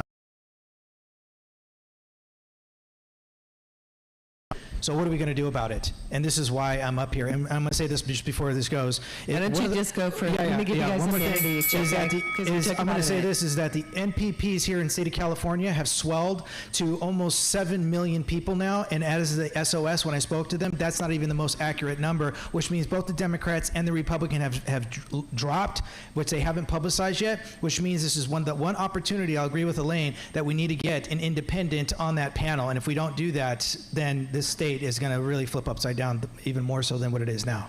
Thank you, Daniel. Thank you. Louis. Yeah, let's reset that clock. We're going to give him a full minute. We're just going to do a minute all the way through right now. Thank you so much. Louis? Louis Herms for governor. Many of you have heard about the Southern Poverty Law Center, the SPLC, and what's going on there? Okay. Well, in order to get listed on the Southern Poverty Law Center's website, their hate map, you have to be a fighter. I've been the #1 target of the SPLC for 3 years running in California. It's documented. I'm the only one person listed 3 times in the whole country. Why is that? Because I've been fighting like crazy against child sex trafficking, the medical mafia, election fraud, and what I call WARF, the waste, abuse, redundancy, and fraud that's over 75% in California. Is you have somebody that's willing to take the slings and arrows and have the courage. The evil parasites that have been holding us down for all this time. I'm here, and I will die on this hill for you and we the people. God bless you. Yes, thank you. Sean Collinson. Sean Collinson, I'm running for lieutenant. And I'm sick and tired of politics as usual. My why is bigger than me, because as a me, get an agreement that the people can live with. I can tell you what to expect today, but I could tell you if this panel was running California, we'd be a lot better off. Everyone on this stage should be proud of yourselves. I've been in a lot of panels. This may be one of the best panels I've ever been on. Come on, and it's an anomaly to me that Elaine Colati and Louis Herms, I don't know you, Greta, but I do know Louis, are not at this debate. That is pure sabotage by Act Blue. Whoever is creating that should be ashamed of themselves. The people of California should have an opportunity to listen to everyone. As a mediator, my goal is to make sure you're heard. They should be heard. I'm Sean Collinson, your candidate for Lieutenant Governor. Thank you, Sean. Thank you, Sean. E.B. Lynch. Well, my name is E.B. Lynch, and I'm running to represent you as your California Lieutenant Governor. Why am I in this? Because for me, this is a calling. I truly believe that right now, for such a time as this, God is calling up people with integrity. That's something that we haven't had before, and I think everybody feels the energy in the air that there's change happening. There's change happening because we are done with the politics of yesteryear. The politics that say you don't know how to choose for yourself, so I'll choose for you. They limit you to choices of 1 or 2, maybe. And it's not really a choice, because when you choice, your vote is taken away by having people who are not supposed to vote. We have to make sure that we stand up every single time. Does it take our breath away? Yes. We have to stand up for what is right every single time and vote in people with integrity. That's who I am. I'm a fighter, 24 years in the military. I worked in the prison system, a level 4 prison. I'm not afraid. I'll fight for you. Thank you, Evie. Well said, well said. Jennifer Hawks. Jennifer Hawks, California State Treasurer. I'm not a career politician. I have never run for an office before, and God willing, after this, I'll never run again. I am doing this because I did not grow up wealthy. I grew up dirt poor. And I have worked my fanny off my whole life, and so have my parents. I was able to retire in 2021 at the age of 61. Not too bad. And I did that through hard work and grit, honesty, and serving my maker. Amen. I'm back in this because I realize that the fiduciary responsibility of this state is in trouble, and I am determined to step into the game, grab the bat, and swing hard. I'm going to go to Sacramento. I'm going to figure out what's going on in that treasurer's office. I can tell you right now, it's probably not going to be very good from what I've found so far. And I'm going to be a part of the solution to get this state back on track again. Jennifer Hawks, California State Treasurer. Thank you. Thank you, Jennifer. And Christine Bish. Christine Bish, candidate for Congress in California's 3rd Congressional District. I'm the only federal candidate on the stage. And I am running in the 3rd district. Why? Because California pushed us into Prop 50, where they are trying to gerrymander our state. They're trying to gerrymander every state in the country for one reason: to take back control of the House of Representatives, to put us into 2 more the agenda going forward, to stop the securing of the border. to take away national security, to starve our farmers, to corrupt our children, to make sure that we are not a secure nation. So the call to action here is, if you are in the 3rd Congressional District, I humbly ask for your vote. If you are not, you can go to bishforcongress.com. That's bishforcongress.com. You can volunteer, you can donate, you can make phone calls, you can help us share on social media. The fate of this country determines where we're going to be over the next 2 years, and you need to send a bish to Congress, and I'm just the bish to get things done. That's good. Well done, Chris. And David Collenberg. I'm Siskiyou County farmer David Collenberg. I'm running for lieutenant governor. If we don't fix the water in the north, we will not have water in the south. We're in the breadbasket of California right now. And if we don't elect a farmer to go fight for this, we're gonna go hungry. The government's gonna control our food. It's gonna happen. I'm the only candidate for lieutenant governor that my ballot designation is farmer. So when you guys go vote for a farmer. Thank you. Well said, David. Thank you. Scott Shields. Scott Shields, shieldsforgovernor.com. This is important. I put this out to Fox Media. I put it at the Epoch Times. I put it to Newsmax. I put it to CBS. I put it to ABC. And I put it to the other one, CBS. None of them have replied yet, and none of them will do it. I need Steve Hilton or Bianco, who are the 2 leading Republicans, to hold a debate with everybody that's running. I've met a lot of Democrats that, just like you as independents, that aren't on the top tier, that are as sharp as you, and they don't get a voice either. I'm one of them.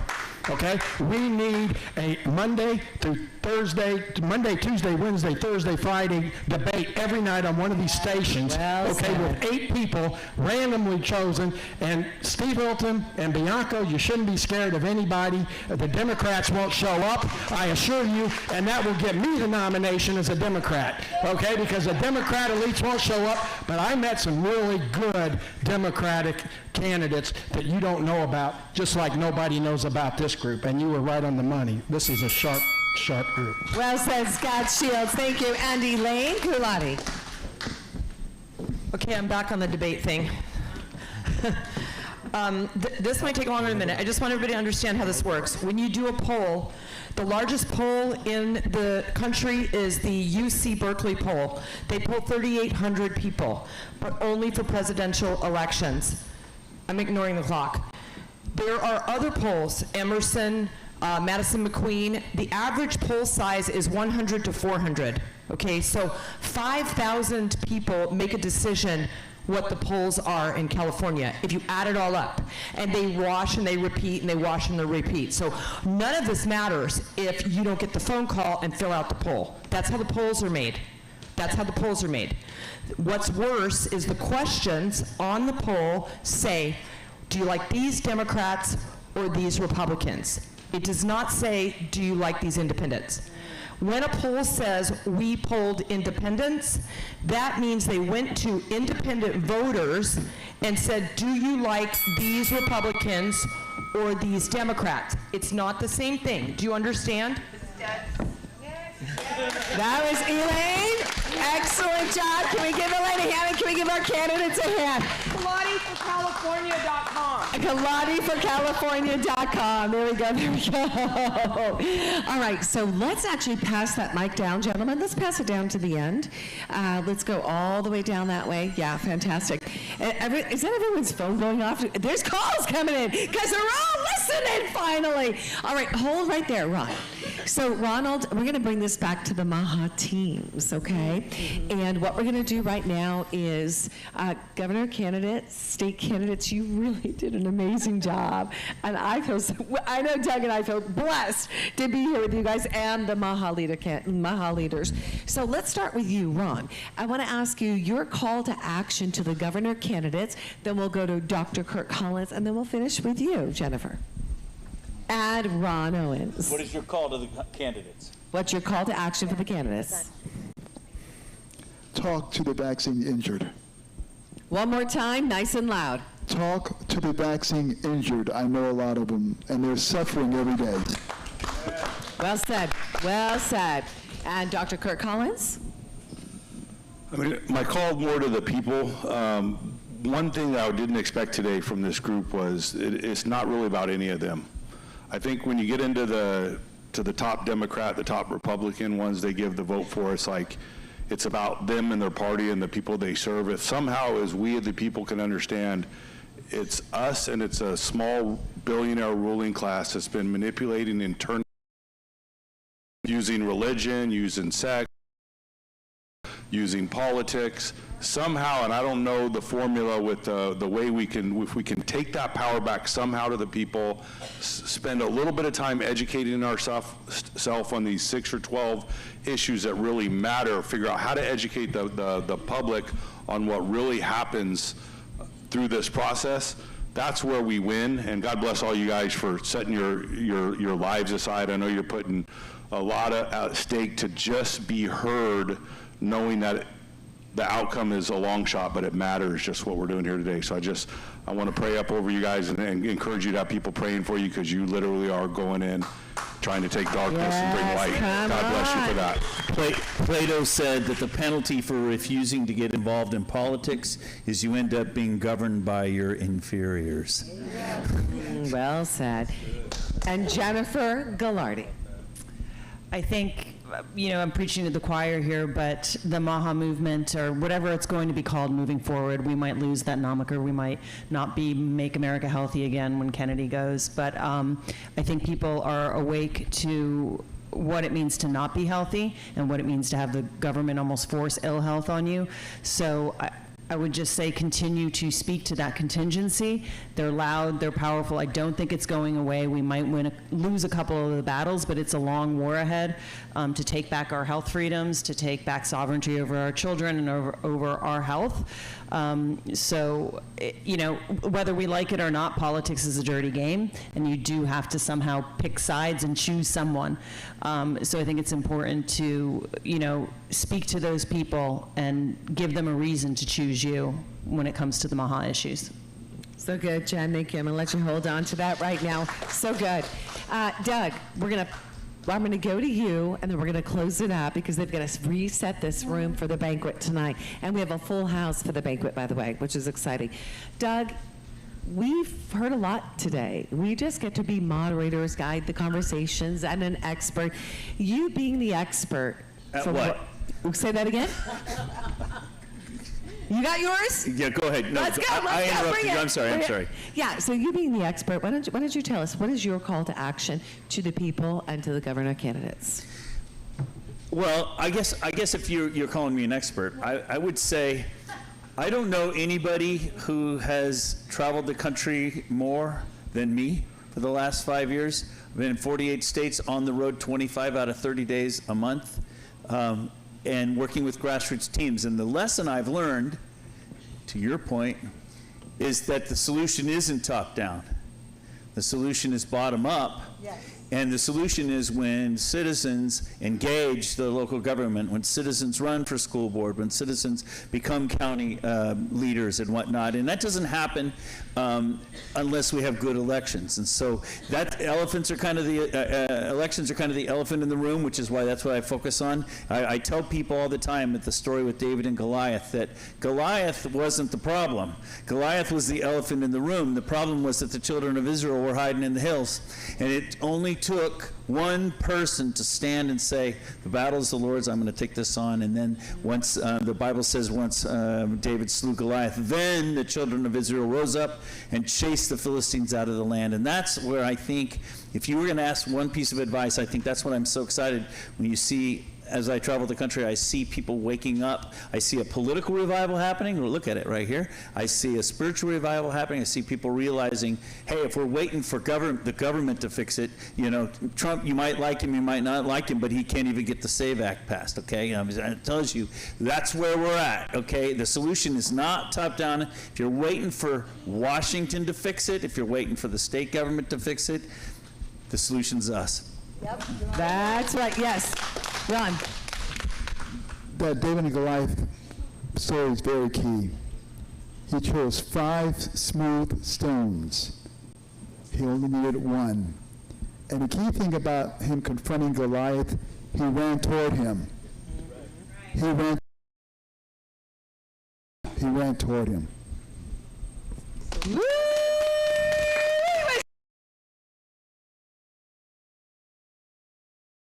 Amazing. Maha leaders, amazing. Rich. So get ready, because tomorrow is a big day. From the bread basket to the ballot box, it's all connected. We are taking our California back. A special mention to every single one of you guys. You are warriors. It is an honor to be on a stage with you. It's an honor to do this journey with you guys. So big thank you to our live streamers. Our live streamers who are with us all the way through the weekend and setting yourselves up to be here. Guys, we want to say thank you for being with us. A big thank you to our tech team, to Kenny and Molly and Carla and our entire team. I just got to say, guys, we are able to do this because of you. And I want to highlight again, Jennifer Hawks, thank you for helping fund this movement. Thank you for being a supporter. We're so grateful. Daniel Mercury, thank you for funding this movement. Thank you for supporting us. We're so grateful. Biblical Voting, Salt and Light, Dran Reese, you're not here with us, but we want to say thank you so much for supporting us, guys, and vote your biblical values. Go to that website. We're going to be showing that all throughout the weekend. And then the Farmers United PAC, you guys, they built this stage for us. This was a gutted room. We had chandeliers, which was awesome, but they put in the time. Robert Solari, who worked with our entire tech, I think he's had an hour's sleep, guys, from last night. No joke. I mean, these guys, amazing. Just the Farmers PAC, you guys, thank you for supporting us.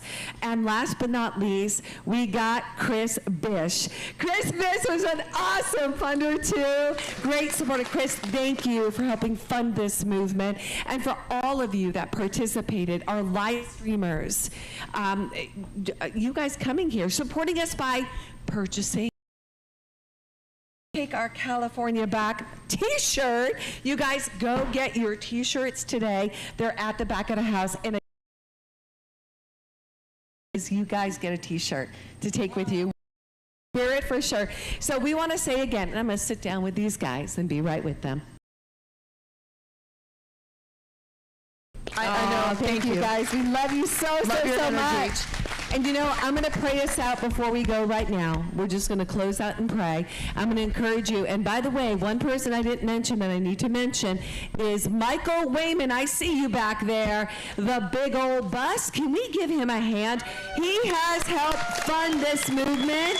You want to support Michael's bus. He's awesome. Dr. Sarah Sun Lu as well as a great supporter of the Take Your Power Back show. We love you guys. So let's bow our heads for a second. You know, I'm not going to say bow your heads. Lift your eyes to heaven. Lift your eyes to heaven. Look up. Look up. Father, we come to you. You are the provider. Father, you give us the soil, you give us the seed, you give us the food, the water, the nourishment, you give us the oxygen. Father, you give us everything we need to be sustained. You give us your word that sustains us. You give us hope, Father. And for all those, God, right now that experience or are experiencing weariness in this country, you say, Father God, that there's no rest for the weary, but those that rely upon you, Father, you will allow them and your time to soar on the wings of eagles. So we do not need to be weary because you will refresh our souls. So Father, we pray that you bless these candidates right now, that you bless them, you touch them from the crown of their heads to the soles of their feet. We pray for these Maha leaders. We pray for the audience here and our listeners, our live streamers. We pray, Father, that you begin to give them downloads from heaven. You give them a keen ear to hear your voice, eyes to see what you call them to see, and that heart afresh to restore them fully into alignment with you. For me, for all of us today, Father, if my people who are called by my name will humble themselves, seek my face and pray, and turn from their wicked ways, I will hear their voice. I will forgive their sin and heal their land. And we're praying for the healing of California. We love you and the healing of this nation. We praise you in Jesus' name. We all say, amen. Welcome to day one. We'll see you tomorrow. Day two. We love you. God bless you. 8:30 a.m. Stockton. Good job. Good job. Wow. I want to get a picture with you. Let's do it. Something doesn't feel right. Let's go by our table. Across California, people are starting to question the systems meant to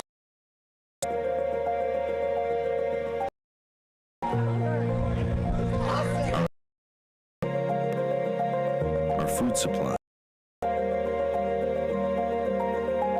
our health. It's all connected. And now, people are coming together to understand it. Leaders are stepping forward. Conversations are happening. People are listening, thinking, engaging again. Because the future of California isn't decided for the people. It's decided by them. It's time to take our California back to a better future, uniting to champion election transparency, giving power back to the people. From ballot box to breadbasket, trusted elections keep America fed. It is all connected.